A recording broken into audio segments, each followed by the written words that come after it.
I finally did it. I created my first full splash art. So I was doing this mentorship program with Xiao, and she helped me through the process and learn the different stages of creating a splash art, and I was able to finally finish this thing. So the first step was to gather references. So the idea of this illustration was to do a splash art of ruined karma. So I gathered lots of references. I wanted to have other ruined skin line splash art to have some inspiration, as well as references of Karma herself. So another important thing to have is references for the poses that I wanted to do. So you can research online for pose references, for example, on Pinterest or Google, or there are also reference packs on ArtStation or other places. Or you can even create your own, whether you take a picture of yourself in a pose that you want. Or another method that I recently learned about was to use softwares, and I started using DAS 3D. So there are other softwares online as well that you can just use to create the pose that you want. So now that I have the references gathered, it was time to jump into the thumbnail stage.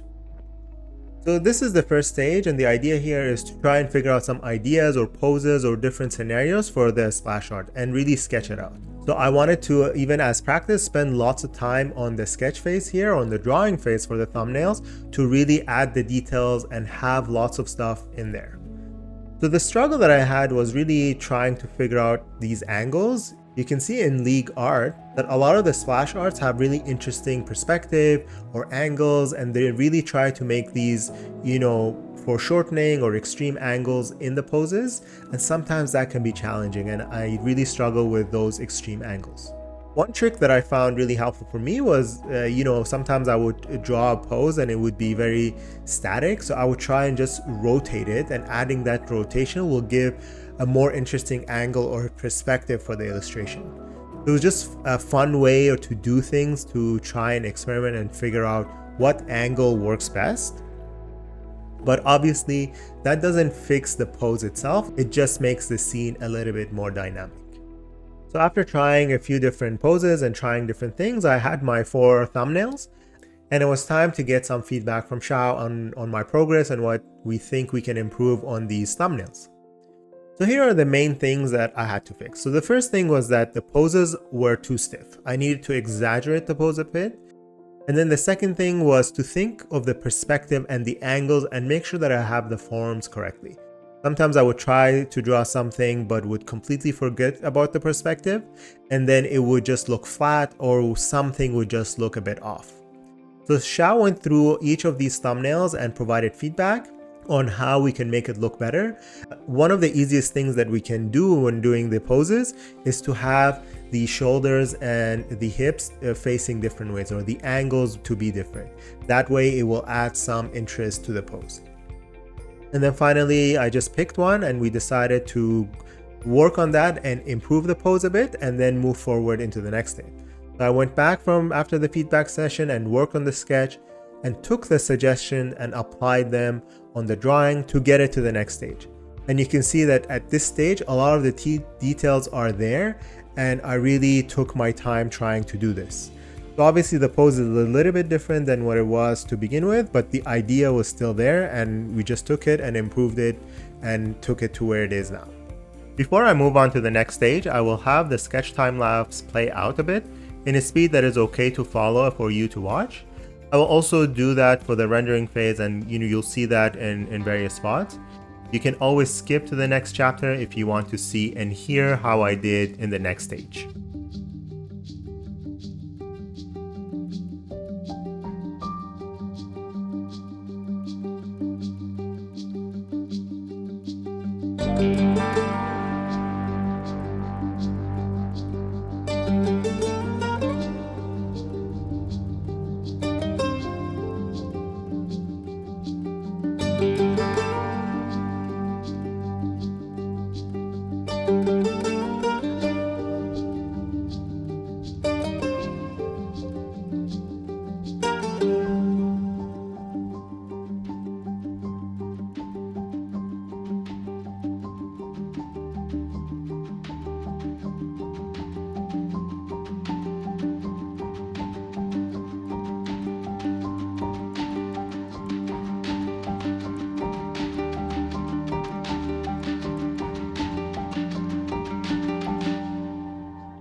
So now that we have the sketch done or the drawing done, it was time to add the values. So to start, I have the different areas blocked out with the values that I want in different layers. The idea is to have it in a way to separate the background from the foreground from the character in a way that the character stands out. So the values alone will frame the character in a way that it is the focal of the painting. And looking at the painting at a glance, you'll be able to immediately see the character. So you can see that the character is dark, the mountains are a bit lighter, and the background is even lighter. So during this stage, I would add the general light and shadow shapes with a soft airbrush, trying to think about the direction of the light and decide which parts are in light and which parts are in shadow, but not too much details, just the big shapes at this point. So for this one, I had the reference where there's a strong light from the right and a softer reflective light from the left. So the right side, I made the light to be a white light, and then the left side to be green from the magic from the ruined skin line. Also thinking about the local values, for example, the outfit is dark, so the values should reflect that when compared to the hair and skin. So although we said the character values are dark, the skin here is much lighter, and so we would have that value there to reflect what it is actually going to be afterwards. After I finished this stage, it was time to go back to Xiao for another feedback session. The main issues were a bit with proportions and also the angle of the face or the head. So we really took the time to look at these things and understand how I can improve and get those angles done a lot better and improve the proportions there. Then it was time to add the colors.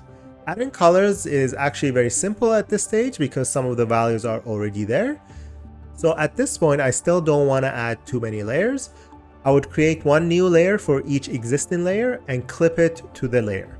Then using an overlay mode, I would add the colors and I would play around with the colors a bit to get the right one. So I would add the blue or the skin color, the green, and all these different things. And once I'm happy with the colors, I would merge the overlay layers with their original value layers so that now it's just on one layer. So the character has one layer, the background has another, and the green magic and the black magic, mountains. So everything that I wanted to be on different layers would be on different layers with the values and colors added to it already. Then moving on to the rendering stage. So this part was the part that took the most amount of time. Rendering just takes time. And this is something that I had to learn through this process. I would always try to rush through my paintings and then I would wonder why it doesn't look as good as I want. Well, the reason is I didn't really spend that much time on rendering. So most of my paintings I would finish within 2 hours. And I have had a couple paintings that took more than that, but not by too much. This one though, it took me over 30 hours to complete and it really took my time with the rendering phase. So until this point, the number of layers, as we can see, were very low. So this is now where I start to do selections and start cutting the areas into different layers. For example, I would select the face and then cut it into a new layer. The same thing with everything else that I wanted on new layers. For example, the metals, the blue outfit, the hair, the skin, or so on. And then I would lock these layers so that when I start rendering, I am only painting on that layer and I'm not painting on the other layers. And it's easy to render this way. So what were my challenges during the rendering phase? I think the magic and the hair were the most difficult for me. You know, this black magic and the hair were actually very similar because in a way there need to be volumes that are very flowy, so they're flowing in the air, and they need to be painted that way. But the one thing that I really learned and enjoy doing now is how to paint metals. So metals was actually, it may sound very difficult, but it's really just high contrast between dark and light in very specific areas. And you can add that to show that it is very reflective. Then in the painting, it feels like it is a metal piece. I tried to do the black magic piece in a few different ways. I just couldn't make it work. I tried so many different things and shapes and it just didn't look right. And really, this is why feedback works. Shao was able to explain and show me how I can slowly start with big shapes and slowly start adding layers and angles into these shapes to try and make these different layers of the shape. The same goes for the hair. You can start with big flowy shapes and then start adding other flowy shapes to it. I know it's a simple concept and I should know it, but sometimes it's hard to do, and all I needed was a bit of feedback and advice how to proceed with it.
So it was time again for the next feedback session. So the first thing that Xiao noticed was the saturation. The colors were a bit dull, so I went ahead and added vibrance layer to increase the saturation of the entire piece. And then also adjusted the face a bit. You know, the mouth was a bit too big, so made it smaller. The nose angle was a bit off, made that. So made some adjustment to the face there and fixed the shape, for example, of the eye because of the angle, and little details here and there.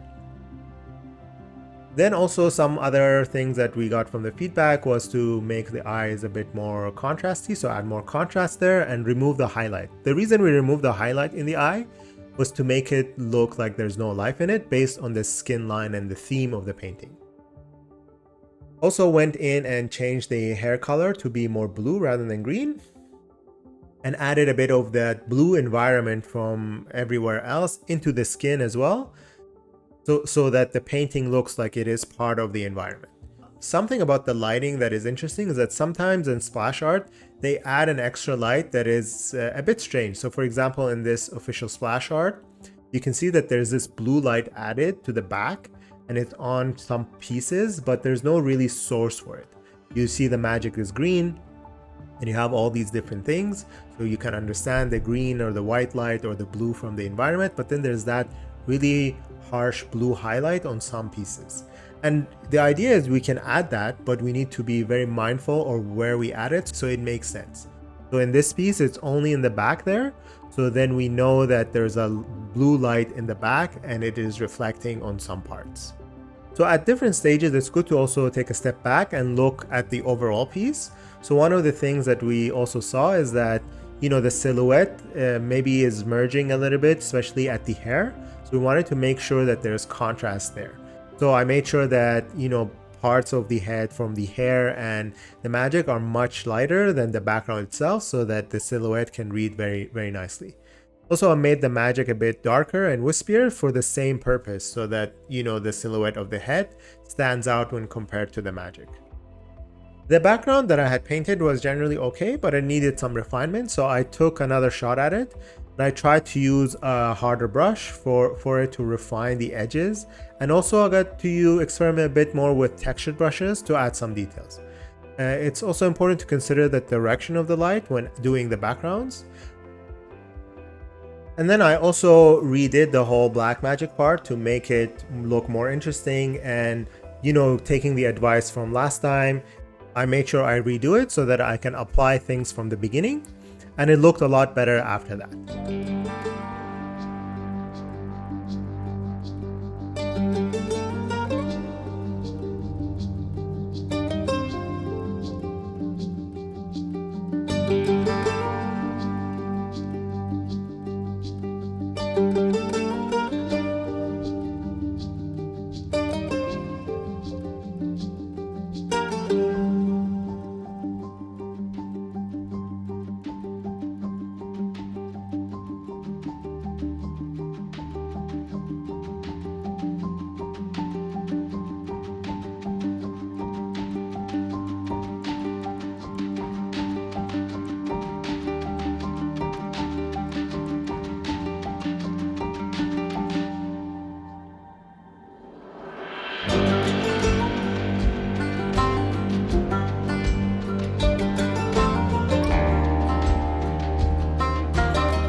So when it comes to adding blur, Xiao taught me this new way of doing it. So I usually just duplicate the layer and add Gaussian blur and then erase the parts that I don't want to be blurred out. So then I have one layer that's blurred and another layer that's not blurred. And by erasing the blurry parts, I have a combination of the two. But the other way is to add the blur gallery filter, and then you can add spots where you want to control the blur level.